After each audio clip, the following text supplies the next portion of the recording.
Olá pessoal, tudo bom? Estamos de volta aqui com o Cadê no Debate, tudo bom, Célio? Tudo bom. Estou aqui, estamos com a terceira dose, os dois, né? Isso. Tomei hoje, você já tomou na semana passada. Importante esse alerta para que as pessoas se vacinem, né? Tomem a terceira dose, segunda dose, o que for, né? Pra gente, inclusive o tema do segundo bloco da gente é sobre passaporte vacinal. Estamos de volta aqui com o Cadê no Debate e no primeiro bloco a gente fala de um tema nacional. A gente vai falar sobre, a gente está chegando já no final de janeiro, no instante, no meio de janeiro para o final, e a gente vai falar sobre um processo que está acontecendo na eleição para presidente, que é a questão do derretimento da terceira via. Ninguém da terceira via, na verdade, nem mesmo o Sérgio Moro, ele conseguiu ultrapassar de forma consistente os 2 dígitos na pesquisa. Então há uma discussão interna em vários desses partidos se é viável ou não manter determinadas candidaturas ou se essas candidaturas vão se juntar em torno de um nome só, né? Apesar de alguns nomes serem antagônicos, como o do Ciro e do Moro. Então a pergunta é muito clara, Célio. Março será o prazo final da terceira via? Você acha que a gente vai ter um candidato terceira via? O que é que você acha? Como você vê o quadro e por que ninguém decolou? Até agora, né, por exemplo, na virada do ano, pegando o exemplo do Sérgio Moro, que é o principal nome até agora dessa coisa da terceira via, porque quando oficializou o nome dele como pré-candidato, apareceu ali em terceiro lugar, inclusive, né? E aí, complicando a situação de Ciro Gomes e mais ainda do Dória, né? Mais atrás ainda nas pesquisas. As últimas e mais recentes pesquisas, as primeiras de janeiro, né? As primeiras do ano, 2 de grandes institutos, né? Atestaram o mesmíssimo quadro de todas as últimas pesquisas do ano anterior, dos últimos meses. Numa grande notícia para o Lula e numa péssima notícia para seus adversários, seja o Bolsonaro, concorrente direto ali, né, a reeleição, seja esses nomes aí de terceira via, porque ninguém realmente decolou. O Moro e a torcida pelo Moro, na verdade, na imprensa, ficou especulando rapidamente que ele bateria nos 15%, tá, o número mágico, né? Chegar a 15% para se viabilizar como essa alternativa para ir ao segundo, tirar o Bolsonaro do segundo turno, porque eles brigam aí mais ou menos pelo mesmo eleitorado, né? Uma boa parte, esse eleitorado aí conservador, direita, extrema-direita, enfim. Mas ele definitivamente isso não aconteceu, né? Esse sonho dessa terceira via, de quem trabalha por essa terceira via com o Moro, não aconteceu. Ele é, nessa semana, né, que a gente está gravando o programa, capa da última Veja, mostrando uma certa mudança de linha, indo para a coisa mais direta do candidato, bater no adversário, né? Mudando o discurso, saindo da linha que ele tentava adotar até então, uma coisa mais de magistrado, sem trocadilho.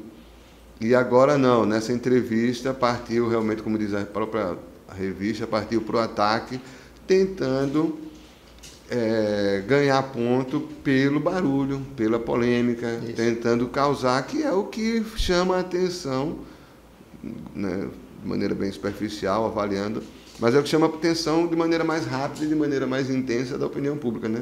Uma polêmica, uma frase de efeito. A entrevista na Veja está cheia desse tipo de coisa. É o Sérgio Moro esperneando aí com seu marqueteiro. Cheio de caco de título, né, que a gente chama, o clickbait, né? Ele forma títulos para a rede social. Né? Exatamente. Moro diz isso, Moro diz isso, é o jornalismo declaratório. Eu vi um vídeo dele já dentro da linguagem, quer dizer, eu pelo menos tentando estar na linguagem do TikTok, isso, na rede social, que é um negócio bizarro, né? Completamente. Um vídeo já encomendado para aquele formato da rede, né? Para aquele tipo, aquele ritmo, para aquela linguagem e tal, o que mostra que ele realmente aposta tudo nessa candidatura. Mas, não por acaso, ele fica irritado ao ser confrontado com a possibilidade, ou quando se pergunta da possibilidade dele desistir da presidência e tentar uma cadeira ao Senado. Não seria pelo Paraná, porque é reeleição do Álvaro Dias, que é o grande cabo, o grande né, patrocinador, entusiasta da campanha dele. No Podemos é candidato à reeleição, a única vaga lá no Paraná, em todos os estados, né, no Senado. Mas ele, sem dúvida, aí você falou, até março é o mês decisivo e os 15% que espera chegar, ninguém vai chegar, se não chegar a esse número. Essa candidatura, essa terceira via, até agora, ela é o que ela é desde o princípio. Muita teoria, né? Muito desejo de entusiastas e pouca vida real. Temos 3 nomes aí.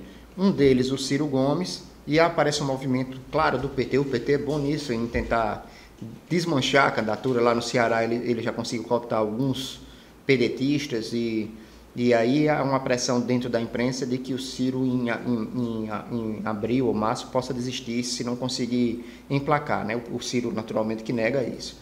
O Dória teve um processo interno difícil no PSDB, há uma divergência lá, não só do Eduardo Leite, mas de muita gente lá, que está pronta para jogar uma âncora e afundar a candidatura do Dória se ele não conseguir emplacar. Ele, por sua vez, disse que em todas as candidaturas ele partiu de 3%, 4% e conseguiu ganhar. E a da Simone Tebet, que é quem tinha conversado durante a semana, Simone Tebet pode brincar de ser candidata, porque ela está no meio do mandato, então ela tem mais 4 anos, ela pode sair, ser candidata e depois voltar, né?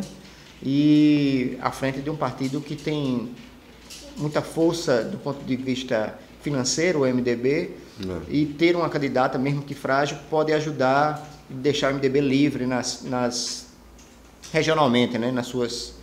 Né? Então, o que é que você acha desses 3 nomes? Você acha que esses 3 nomes suplantam o tão famoso março? Essas 3 candidaturas chegam a abril?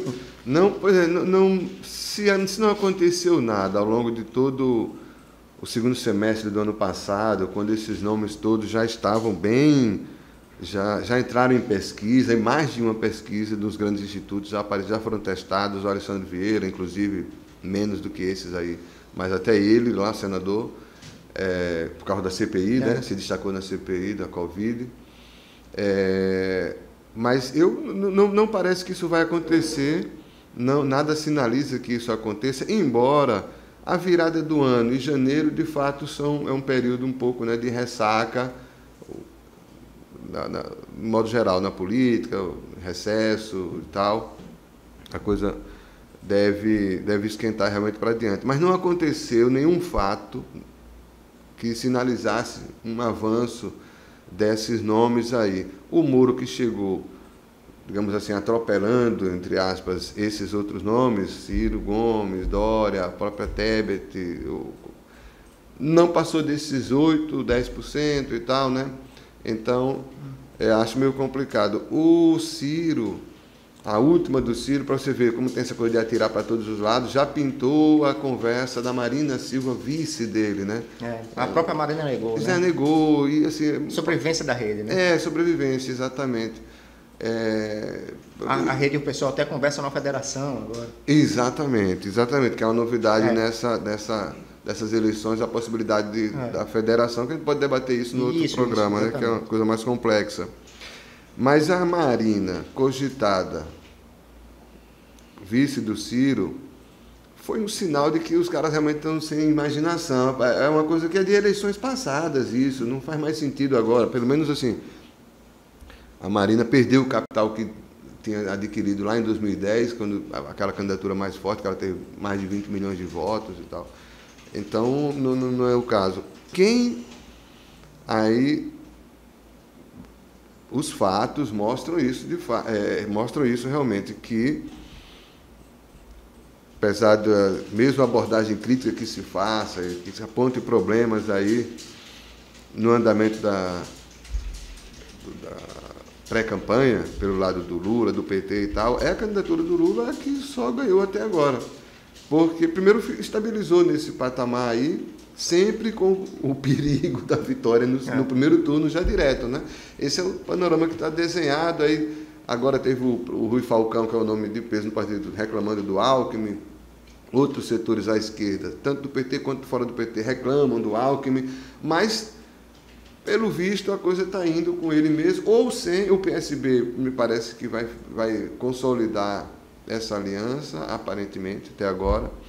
Então, para março, a gente já vai caminhando para a reta final do mês, né, de janeiro, então um mês e pouco aí, como você falou, para que essa terceira via mostre a que veio. Até agora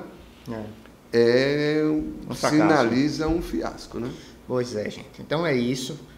Lembrando que 3 nomes já saíram, que é o Luciano Huck, o Datena e o Joaquim Barbosa, que nem entrou. Então 3 nomes que já não estão mais nessa...